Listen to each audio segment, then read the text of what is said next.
Howdy, shipmates. Welcome to Story Time with Captain Dan. How we doing? Here I am sharing classic stories, new and old, from all over time and space. Tales to tell in this time of the coronavirus to lift all our spirits.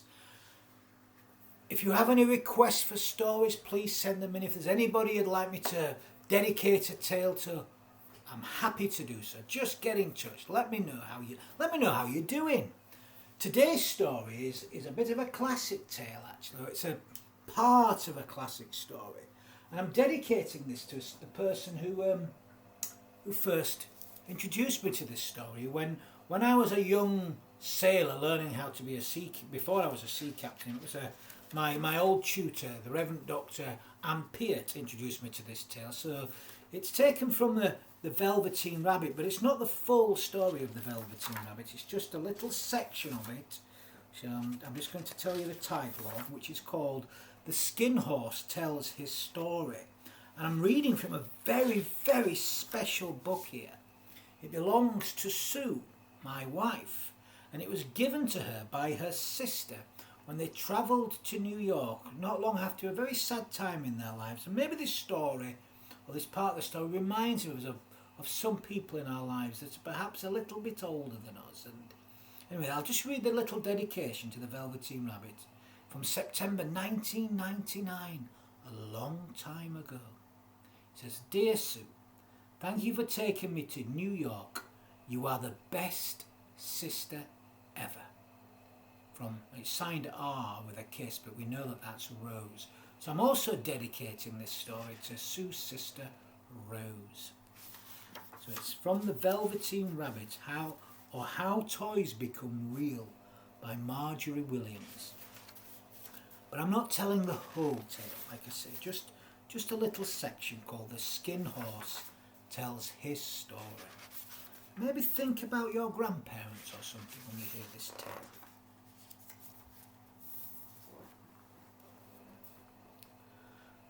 The Skin Horse had lived longer in the nursery than any of the others. He was so old that his brown coat was bald in patches and showed the seams underneath, and most of the hairs in his tail had been pulled out to string bead necklaces. He was wise, for he had seen a long succession of mechanical toys arrive to boast and swagger, and by break their mainsprings and pass away, and he knew they were only toys and would never turn into anything else. For nursery magic is very strange and wonderful, and only those playthings that are old and wise and experienced, like the Skin Horse, understand all about it. "What is real?" asked the rabbit one day when they were lying side by side near the nursery fender before Nana came to tidy the room. "Does it mean having things that buzz inside you and stick out handles?" "Real isn't how you are made," said the Skin Horse. "It's a thing that happens to you when a child loves you for a long, long, long time, not just to play with, but really loves you. Then you become real." "Does it hurt?" asked the rabbit.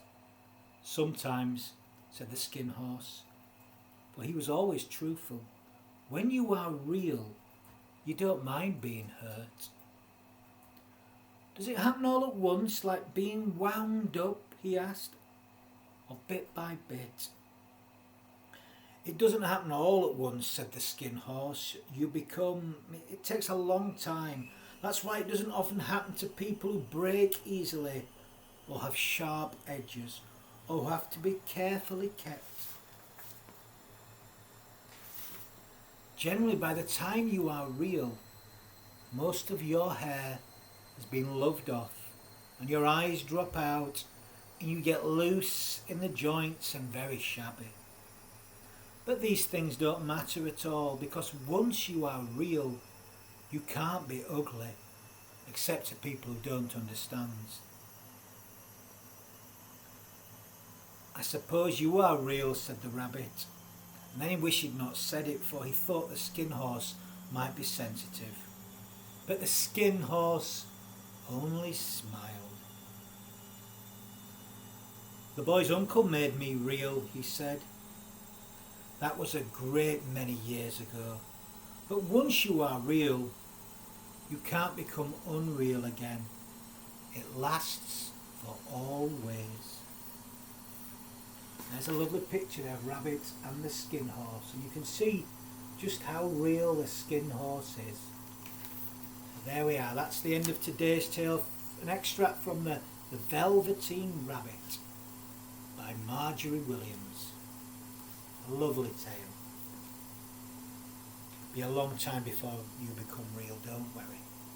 So that's enough for tonight. So I bid you a fond farewell. Be good. And I'll end with my usual blessing, if you like. Good night. Good night. Oh, sweet repose. Don't lie on your belly, 'cause you might squash your nose.